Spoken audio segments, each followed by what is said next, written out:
পরিবারের সবাই আবদার করলো আমার হাতের বিরিয়ানি খাবে আজকে সেহরিতে।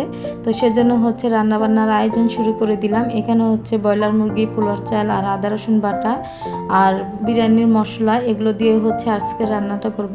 তো হ্যালো এভরিওয়ান, আসসালামু আলাইকুম। কেমন আছেন সবাই? আশা করি যে যেখান থেকে আমার ভিডিওটা দেখছেন সবাই ভালো আছেন। তো অবশ্যই ভিডিওটি দেখার আগে লাইক সাবস্ক্রাইব করে তারপর হচ্ছে ভিডিওটা কন্টিনিউ করবেন। কারণ আমি হচ্ছে আজকে আমি যেভাবে মানে সহজ রেসিপিতে টক দই ছাড়া কিভাবে হচ্ছে আমি এই যে বিরিয়ানি রান্না করে খাওয়াই সবাইকে, আর সবাই খেয়ে অনেক প্রশংসা করে। তো সেটাই আপনাদের সাথে শেয়ার করছি। আসলে যেটা আছে সেটা দিয়েই রান্না করে নেই, যেটা নেই সেটার কোনো প্রয়োজন মনে করি না। তো এইভাবেই হচ্ছে আমরা রান্না করি।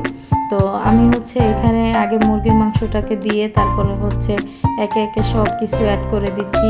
তো আমি এইভাবে দিচ্ছি কারণ ওরা চাচ্ছিল যে মুরগিটা যেন একটু শক্ত শক্ত থাকে, গলে না যায়, যার কারণে হচ্ছে আমি এইভাবে দিছি। আর এদিকে আমি পোলার চালটা ভেজে নিছি। আর এই ফাঁকে দেখি গ্যাস চলে গেছে। তো কি আর করব, গ্যাস যতটুকু আছে তার ভিতরেই রান্নার চেষ্টা করছি। এদিকে আমার এই যে সব মশলা দিয়ে হচ্ছে মাংসটা কষিয়ে তারপর হচ্ছে এই যে দেখেন আমি সম্পূর্ণ মাংসটা হচ্ছে ঢেলে দিয়েছি। তো এখন হচ্ছে এটাকে নেড়ে আবার হালকা ভাজা দিয়ে তারপর হচ্ছে এখানে পানি আর কিশমিশ অ্যাড করে দিব। সাথে একটু গুঁড়া দুধ দিছিলাম, কিন্তু সেটা ভিডিও করতে আর কি পারি নাই আর কি, গ্যাস নাই, যার কারণে হচ্ছে এলোমেলো হয়ে গেছি, তাড়াহুড়ো করে রান্না করছি। তো আপনাদের মাঝে সেটাই শেয়ার করছি, আশা করছি ভিডিওটি ভালো লাগবে। তো আমার এইভাবেই ভিডিও মানে আমার যেই মশলাই থাক যেভাবেই থাক আমি ওইভাবেই রান্না করি। আর আলহামদুলিল্লাহ আমার পরিবারের সবাই আমার হাতের রান্না খেয়ে খুবই প্রশংসা করে।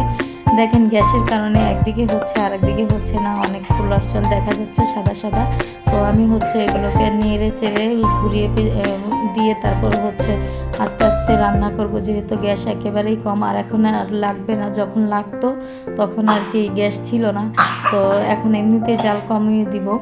তো এইভাবেই হচ্ছে আমি রান্না করি। আমার রান্নাটা আসলে অনেক মজার হয়েছিল, সবাই খেয়ে অনেক প্রশংসা করছে। তো বেশিরভাগ প্রশংসা করছে আমার হাজব্যান্ড। তো তার প্রশংসা শুনলে আমার খুব ভালো লাগে। এদিকে দেখেন এই যে আমার বাচ্চাকে রান্না শেষে খেতে দিছে, সে বলতেছে দারুণ হয়েছে, আসলে অনেক মজার হয়েছিল বিরিয়ানিটা। তো আজকের জন্য এই পর্যন্তই। ভিডিওটি আপনাদের কেমন লেগেছে অবশ্যই কমেন্টে জানাবেন। আল্লাহ হাফেজ।